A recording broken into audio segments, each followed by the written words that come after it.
দাদা, আপনি কি আমাকে 1-200 টাকা দিতে পারবেন? কে ভাই তুমি? ভিক্ষা করার কি নতুন পদ্ধতি বের করেছো নাকি? না না দাদা, আপনি আমাকে ভুল বুঝছেন। আমি মুর্শিদাবাদ থেকে এসেছি। আমি দিনমজুরের কাজ করি। আমার এক বন্ধু আমাকে এখানে কাজের জন্য ডেকেছিল, তো আসতে একটু দেরি হয়ে গেল। তো আমার জায়গায় অন্য কাউকে রেখে দিয়েছে তারা। অনেক জায়গায় কাজ করেছি কিন্তু কাজ পাইনি। এখন আমাকে মুর্শিদাবাদ ফিরে যেতে হবে। তো আমার কাছে টাকা নেই, তাই আপনার কাছে চাইছিলাম। তো যদি কিছু সম্ভব হয় তাহলে কিছু দিন দাদা। আপনার আগে অনেক লোকের কাছে চেয়েছি, সবাই মানা করে দিয়েছে। সত্যি কথা বলছো না মিথ্যা কথা বলছো? আজকাল দুনিয়াতে এইভাবে অনেক ঠকবাজি হচ্ছে। আমি আমার বাচ্চাদের দিব্যি দিয়ে বলছি, মিথ্যে কেন বলবো? আপনি দেখতে পারেন। আধার কার্ড আছে তোমার কাছে? হ্যাঁ হ্যাঁ, আছে তো। আচ্ছা, ভিতরে আসো তাহলে।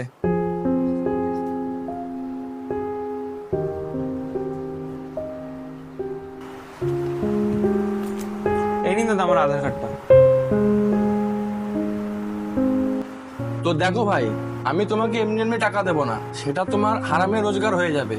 আজকে আমার বাড়িতে আমার বাড়ির কাজের লোকটা আসেনি, তো তুমি আমার বাড়িতে একটু কাজ করে দেবে আর তুমি তোমার টাকা নিয়ে চলে যাবে। হ্যাঁ হ্যাঁ, বলুন কি কাজ করতে হবে, আমি সব কাজ করে দিচ্ছি।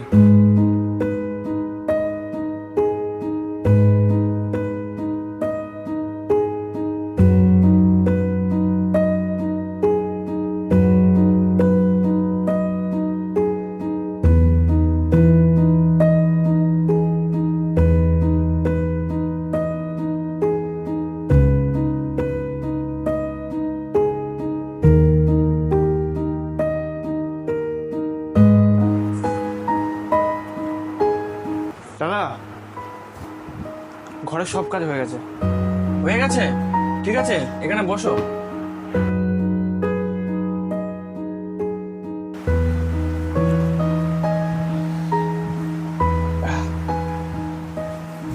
এ নাও। আরে দাদা, আমার তো শুধুমাত্র 200 টাকা চাই। আরে বাবা, তুমি তো রোজগার করতে বেরিয়েছো, তো তোমার বাড়িতে তো বউ বাচ্চা আছে, তারা তো আশায় বসে আছে তুমি ইনকাম করে নিয়ে যাবে, তারপর তো তারা কিছু খাবে। তো তুমি 500 টাকাটাই রাখো। ধন্যবাদ দাদা।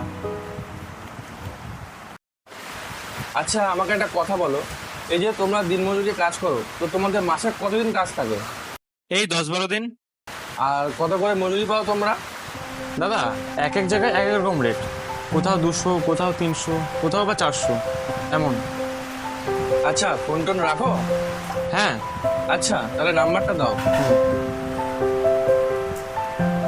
9800-312-729।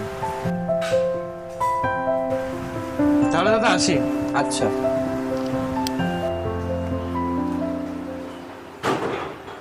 দাদা, আমি তো বলেছিলাম সকালবেলা কাজে আসবো না, বিকেলে তো কাজে আসবো বলেছি। এর মধ্যে আপনি কাজের লোকটা রেখে দিলেন। আমার যদি কাজে কোনো ভুল হয়ে থাকে তাহলে আপনি আমাকে বলতে পারতেন। আরে দাদা, তুমি থামবে না বলতেই থাকবে? আমি ওকে কাজে রাখিনি, ও একজন দিনমজুর মুর্শিদাবাদ থেকে এসছে কাজ করতে। তো এসে আমার কাছে বলছে দাদা 200 টাকা হবে। আর আজকে দিনের বেলা তুমি এমনি আসতে না, তো আমি ভাবলাম ঘরে কিছু কাজ করিয়ে নিই আর ওকে 200 টাকা আমি দিয়ে দেবো। তো আমি সেটাই করেছি। আর তুমি আমার কথা না শুনেই বলেই যাচ্ছ। প্রত্যেকটা মানুষের একটা প্রয়োজনীয়তা থাকে, আর সেই প্রয়োজনটা আমাদের বোঝা উচিত। এখন একটা কাজ করো, তাড়াতাড়ি যাও, 2 কাপ চা বানাও, একটা তোমার জন্য বানাবে আর একটা আমার জন্য বানিয়ে নিয়ে আসো। হ্যাঁ ঠিক আছে। আর হ্যাঁ, কাল যেন ঠিক সকাল 9টায় চলে আসা হয়।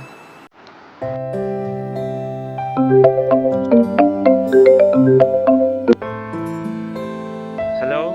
হ্যালো। আরে তুমি কাল আমার বাড়িতে কাজ করতে এসেছিলে না, মনে আছে? হ্যাঁ দাদা। আমার অফিসে একটা পিওনের কাজ খালি আছে, করবে তুমি? হ্যাঁ হ্যাঁ, করে নেবো যদি ভাড়া টাকা পাওয়া যায়। হ্যাঁ হ্যাঁ, ভালোই পাওয়া যাবে, কিন্তু রোজ আসতে হবে। এখানে আসবে কি করে? আরে দাদা, ওটা তো আমাদের নিজেদের বাড়ি নয়, ভাড়া থাকি। আপনার অফিসের কাছে তাহলে কোনো একটা ঘর ভাড়া নিয়ে নেবো।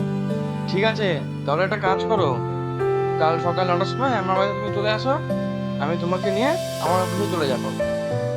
ঠিক আছে? আচ্ছা দাদা, ধন্যবাদ। তাহলে রাখি। তো এই ভিডিওটার মাধ্যমে আমরা বোঝাতে চেয়েছি যে আমাদের প্রত্যেককে অপর ব্যক্তির সমস্যা বুঝে আমাদের সামর্থ্য অনুযায়ী তার পাশে দাঁড়ানো উচিত। তো আশা করি এই ভিডিওটা আপনাদের ভালো লেগেছে। ভালো লাগলে চ্যানেলটি সাবস্ক্রাইব করে রাখবেন, লাইক, কমেন্টস আর বন্ধুদের সাথে শেয়ার করে দেবেন।